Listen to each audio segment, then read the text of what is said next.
Monasticism, a religious lifestyle marked by asceticism, celibacy, and communal living under a strict rule, became a cornerstone of Christian spirituality and culture in medieval Europe.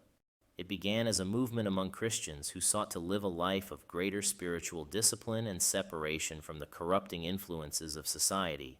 Its roots can be traced back to early Christian ascetics, such as Saint Anthony of Egypt in the 3rd century, who sought to live a life devoted entirely to prayer and penance in the deserts of Egypt. Often referred to as the father of monasticism, Anthony's way of life drew many followers, eventually leading to the creation of loosely organized communities of hermits. As more individuals were drawn to monastic life, there emerged a communal form of monasticism, where monks lived together under a common rule and shared all things in common. This form was pioneered by Saint Pachomius in Egypt, who established the first known monastery with a structured community life. Contrary to eremitic monasticism, Cenobitic monasticism emphasized the balance of work, prayer, and communal living, laying the foundation for later monastic traditions. But the most significant development in Western monasticism came with Saint Benedict of Nursia. Around 529 AD, Benedict founded the monastery of Monte Cassino in Italy and wrote his famous Rule of Saint Benedict. This rule became the cornerstone of Western monasticism and outlined the daily life of monks, emphasizing humility, obedience, and stability within the community. Monasticism became a crucial force in preserving and transmitting knowledge during the early medieval period, often referred to in Western Europe as the Dark Ages.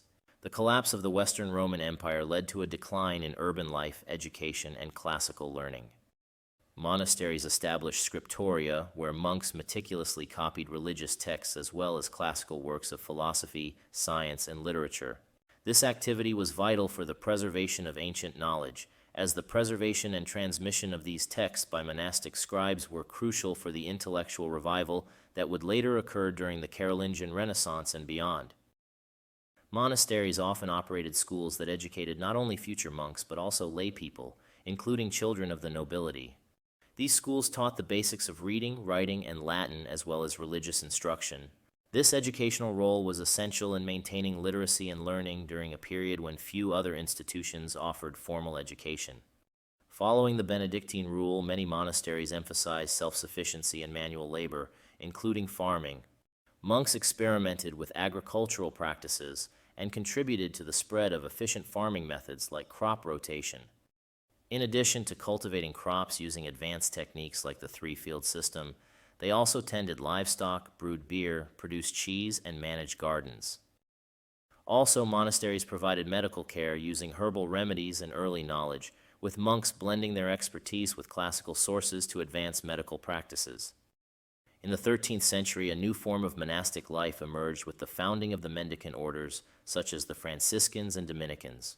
Unlike traditional monastic orders, mendicants lived in urban areas and depended on charity for their sustenance. However, their mission was more outward-focused, aimed at preaching and teaching, which differentiates them from the more inward-focused life of monastic orders. The intellectual life fostered in monasteries eventually contributed to the development of Scholasticism, a method of learning that emphasized dialectical reasoning to explore theological and philosophical questions. Scholasticism reached its height in the 12th and 13th centuries, with figures like Saint Anselm, Peter Abelard, and Saint Thomas Aquinas, many of whom had monastic backgrounds. Saint Thomas Aquinas, perhaps the most prominent scholastic thinker, was a Dominican friar, a member of a mendicant order that, while not monastic in the traditional sense, was deeply influenced by monastic ideals. Aquinas' Summa Theologica represents the pinnacle of scholastic thought, combining rigorous logical analysis with theological inquiry. Medieval universities formed between the 11th and 13th centuries grew out of the scholastic tradition. Universities like Oxford trained students in theology, law, and medicine, shaping clergy and professionals, and their focus on intellectual inquiry laid the groundwork for modern universities. The rise of monasticism profoundly shaped medieval Europe, influencing religion, culture, economics, and politics.